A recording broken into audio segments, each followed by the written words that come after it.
21h, 22h30, Europe 1 Social Club. Frédéric Tadei. Avec Stéphane de Groot, Camille de Toledo, Isabelle Vanini, Mélanie Douté et Gérald Garouti. Vous serez, Mélanie Douté, à l'affiche de la salle Gaveau les 11, 12, 25 et 26 janvier. Il y a également 2 dates en février, 2 en mars et 4 en avril, dans un spectacle musical, Rhyme à la lumière d'un violon, texte et mise en scène de Gérald Garouti. Alors de quoi s'agit-il ?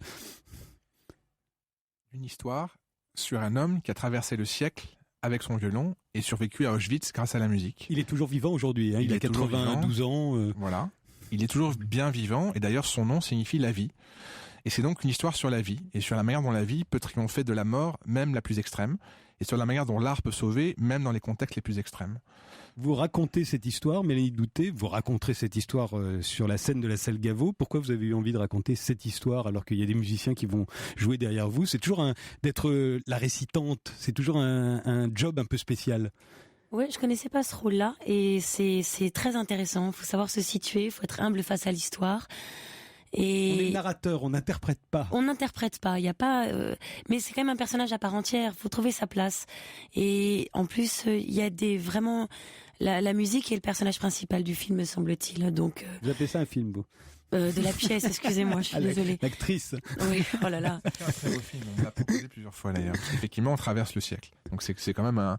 Et d'ailleurs, l'enjeu, juste un insert, c'est quand même de faire voir en 10 ans. Donc c'est suggéré et évoqué à partir de la parole de Mélanie et des musiciens, parce que ce sont 5 voix. Donc tu as raison, c'est quand même un film. Alors vous êtes accompagné par des musiciens. Parmi ces musiciens, il y a le petit-fils du personnage principal. Le petit-fils s'appelle Naaman Slushin. Il est violoniste.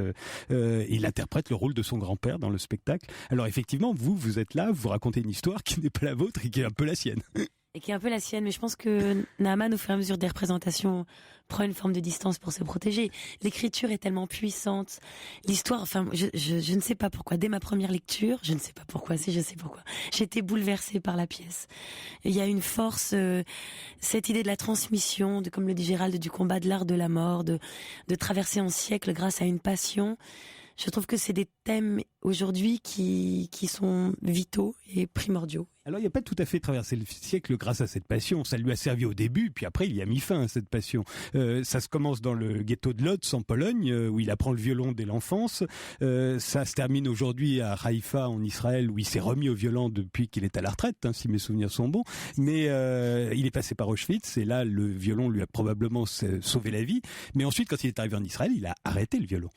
C'est-à-dire que le violon était assimilé à la mort. Vous pensez que c'est pour ça ? Gérald ? Sur Auschwitz, Haïm dit une seule phrase sur tous les entretiens que nous avons eus. J'en suis parti. C'est la seule phrase qu'il prononce sur les 2 années qu'il a passé là-bas. Et il fallait que le spectacle respecte ce silence-là. Jamais Haïm ne dira « j'ai arrêté le violon parce que j'ai dû jouer pendant toutes les exécutions et pendant que les cheminées brûlaient les corps ». Comment le savez-vous puisqu'il ne vous l'a pas dit ? Alors, c'est pour ça que c'est mon point de vue sur son histoire. Et d'ailleurs, la première phrase du spectacle, c'est comment vous racontez cette histoire. Question que je me suis posée pendant les 4 années d'écriture et les 30 versions du texte. C'était beaucoup plus difficile que Richard III avec 12 anglais, beaucoup plus difficile que des spectacles de 7 heures que j'ai pu faire, parce que c'était, comme le dit Kafka, entre toutes les impossibilités. Impossibilité de dire, impossibilité de ne pas dire. Donc on est dans une sorte de confluent d'impossible, et en même temps, il fallait bien, en tout cas, je me suis senti requis quand la fille de cet homme m'a demandé de raconter cette histoire, il fallait la faire passer, la transmettre. Donc, il y a des choses qui sont des possibilités, des interprétations, il y a un regard sur cette histoire, et il y a des silences. Et alors, vous avez donné un des points cruciaux du spectacle, qui est effectivement ce renoncement à la musique, qui a été sa vie, littéralement, sa vie, sa survie.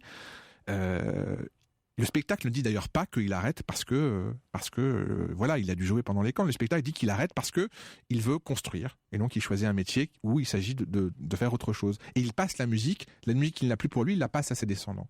Et quand vous disiez tous ses enfants et ses petits enfants sont devenus musiciens, des musiciens internationaux. C'est-à-dire que le petit-fils dont vous parliez, qui est sur scène, qui joue dans le monde entier, qui est un virtuose, eh bien, vous disiez qu'il joue son grand-père. Disons qu'il évoque. C'est que l'enjeu de l'évocation, c'est de faire surgir ce qui n'est pas là. Donc c'est vraiment de l'ordre de l'évocation, c'est pas de l'ordre de l'incarnation, ce qui est très différent. Et c'est pour ça que la musique, comme tu le disais très justement, est le personnage principal, conjointement avec ce texte. C'est 5 voix. Et lorsque la clarinette prend la parole, et je dis délibérément prend la parole, c'est une prière qui est à Auschwitz où on passe 10 minutes, hein, je tiens à le préciser, sur 1h30 de spectacle. Donc ça n'est pas un spectacle sur la Shoah, c'est un spectacle sur la vie. Voilà. Et sur la manière, comme je le disais, la lumière peut traverser. Donc, il est important que toutes ces voix convoquent fassent résonner. Et quand à la fin, parce qu'on l'a joué dans différentes étapes du travail, près d'une 60aine de fois, on reprend Salgavo 12 fois à leur demande parce que le spectacle a reçu un accueil extraordinaire, parce que ça n'est pas seulement un spectacle, c'est une expérience où on est entre ces différents mondes et où on se sent traversé par quelque chose. Et justement, ce que je voulais arriver à faire entendre, c'est aussi ces silences-là. Et que des gens très différents. Il y a eu des gamins marocains de 10 ans ou des anciens rescapés du ghetto de Lodz qui sont venus et ils s'en sont sortis, si vous voulez, en ayant reçu quelque chose. Et pour moi, il était fondamental que cette histoire-là soit universelle et surtout pas sectorielle, limitée. Voilà. Est-ce que Chaim Lipski a vu le spectacle ? Oui. Et ça vous a fait quoi de le dire alors qu'il était là, Mélanie Douté ? Alors tout le monde a essayé de me cacher sa présence lors de la représentation qui a été un échec merveilleux. La représentation était un échec ou le fait qu'on voulait cacher ? le fait que je ne voyais que lui dans la salle. Je ne cherchais que son regard et ma chance est qu'il ne comprend pas le français. Donc voilà. Mais son salut était parce qu'il est venu saluer sur scène avec nous, c'était bouleversant et c'est très amusant parce qu'il a salué vraiment comme un enfant. C'est-à-dire il est venu saluer avec nous et puis il a levé ses bras comme ça, comme un signe de je suis le plus fort, de victoire. C'est assez amusant. Alors moi j'ai entendu une autre version sur le fait qu'il avait arrêté le violon une fois arrivé en Israël, c'est qu'il aurait il pensait aller se faire engager par l'orchestre philharmonique puisque Israël était ses tout débuts. Puis finalement il aurait renoncé en se disant ce pays a besoin de pionniers, il n'a pas besoin de musiciens. Et c'est pour ça qu'il serait devenu électricien. Vous confirmez cette version ? Oui, c'est la version officielle, c'est-à-dire celle que Chaim vous explique. Et je pense que c'est une des explications. Je pense que c'est ce que dit Primo Levi pendant toutes les années que j'ai passé plongé dans cette littérature, cet univers, en disant que j'allais essayer d'en faire entendre un millionième. Et ça fait déjà très longtemps que cette question-là, vous parliez tout à l'heure du 21e siècle. Je pense qu'on a déjà du mal à se remettre du 20e, si vous voulez, en particulier de ces grandes catastrophes dans celle-là. C'est le sujet du roman de Camille de Toledo voilà, dont on va parler dans quelques d'ailleurs instants. avec bonheur de ce que j'en ai compris. Donc,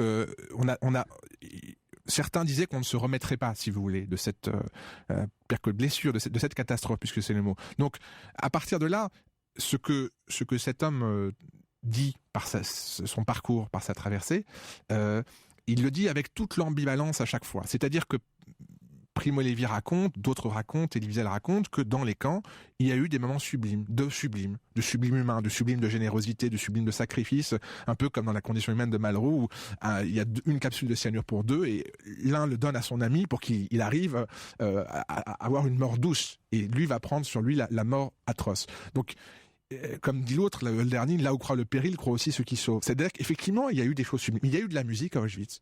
Il y a eu du Bach qui était joué pendant que les cheminées fumaient. Oui. Et pour Chaim, la musique reste sublime et elle est maintenant impossible en même temps. Même donc, aujourd'hui, je croyais qu'il avait repris maintenant qu'il est à la retraite. Il le reprend, mais il le reprend pas comme un professionnel, si vous voulez. Il le reprend comme une chose un peu volée, un peu à côté et pas comme sa vie. Ça aurait dû être sa vie. Ça a été sa survie.